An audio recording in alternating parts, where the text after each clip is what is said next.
ఈ దున్నపోతు లాంటి ప్రభుత్వాన్ని మొద్దు నిద్రల నుంచి లేపేదాకా 35 రోజుల తర్వాత మొద్దు నిద్ర లేచి ఆఖరికి పంపులు చాలు చేస్తే ఇలా 600 కోట్ల నష్టం, పంట నష్టం ఒక్క జనగామ జిల్లాలో వచ్చింది. అందుకే అంటున్నాం మేము, ఇది కాలం తెచ్చిన కరువు కాదు, కాంగ్రెస్ ప్రభుత్వం తెచ్చిన కరువు, రేవంత్ రెడ్డి యొక్క తెలివి తక్కువతనం తెచ్చిన కరువు, రేవంత్ రెడ్డికి కేసీఆర్ గారి మీద ఉన్న గుడ్డి ద్వేషం తెచ్చిన కరువు తప్ప ఇంకోటి కానే కాదు. అటు గోదావరిలో ఇటు కృష్ణలో రెండు వైపులా కూడా ఇవాళ రాష్ట్ర వ్యాప్తంగా పంటలు ఎండుతున్నాయంటే ఖచ్చితంగా దానికి కారణం ముందు చూపు లేని ఈ సన్నాసి ప్రభుత్వం, ముందు చూపు లేని మూర్ఖపు ప్రభుత్వం అని చెప్పక తప్పదు. ఇవాళ రాష్ట్ర ప్రజల తరపున, రాష్ట్ర రైతుల తరపున మేము డిమాండ్ చేస్తున్నది ఒకటే, లక్షల ఎకరాల్లో పంట ఎక్కడెక్కడైతే ఎండిందో ఇది తప్పించుకునేదానికి వీలు లేదు.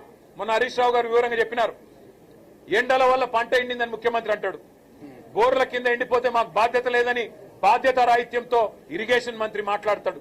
మేము రాష్ట్ర ప్రజల తరపున, రాష్ట్ర రైతుల తరపున ముఖ్యమంత్రిని, ప్రభుత్వాన్ని ఒకటే అడుగుతా ఉన్నాం, ఇవాళ పంటలు ఎండినాయంటే దానికి మీ చేతగాంతనం కారణం, గోదావరిలో నీళ్లుండి కృష్ణల నీళ్లుండి వాడుకోలేని తెలివి తక్కువతనం కారణం, చెరువులు నింపలేని తెలివి తక్కువతనం, పంప్ హౌజులు టైంకి స్టార్ట్ చేయలేని తెలివి తక్కువతనం, బరాజ్ ఏమన్నా చిన్న ప్రాబ్లం ఉంటే రిపేర్ చేసి నీళ్లు తీసుకోవాలనే సోయిలేనితనంతోనే ఈ ప్రభుత్వానికి ఇవాళ బాధ్యత మరిచింది. అందుకే మేము రాష్ట్ర ప్రజల తరపున అడుగుతా ఉన్నాం, ఎక్కడెక్కడైతే పంట ఎండిపోయిందో ఎకరానికి 25,000 రూపాయల చొప్పున వెంటనే ఈ బడ్జెట్ లో డబ్బులు కేటాయించి నష్టపరిహారం రాష్ట్ర ప్రభుత్వమే చెల్లించాలి. రాష్ట్రంలో లక్షలాది ఎకరాల్లో పంట ఏదైతే ఎండుతుందో దానికి ఖచ్చితంగా ఈ ప్రభుత్వం రైతులకు క్షమాపణ చెప్పాలి.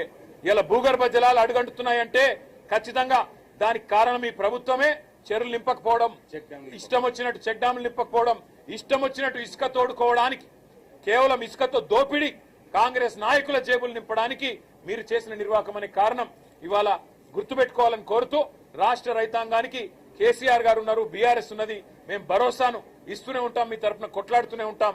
ఎక్కడెక్కడైతే పంటలు ఎండుతున్నాయో ఆయా ప్రాంతాల్లో పర్యటించి రైతుల్లో మనోధైర్యాన్ని నింపడానికి మేము ప్రయత్నం చేస్తూనే ఉంటామని చెప్పి కూడా తెలియజేస్తూ, రాష్ట్ర ప్రభుత్వం వెంటనే ఎకరానికి 25,000 రూపాయల నష్టపరిహారం ప్రకటించాలి, ప్రాయశ్చిత్తం చేసుకోవాలి, క్షమాపణ చెప్పాలని చెప్పి కూడా రాష్ట్ర రైతాంగానికి మేము డిమాండ్ చేస్తాం.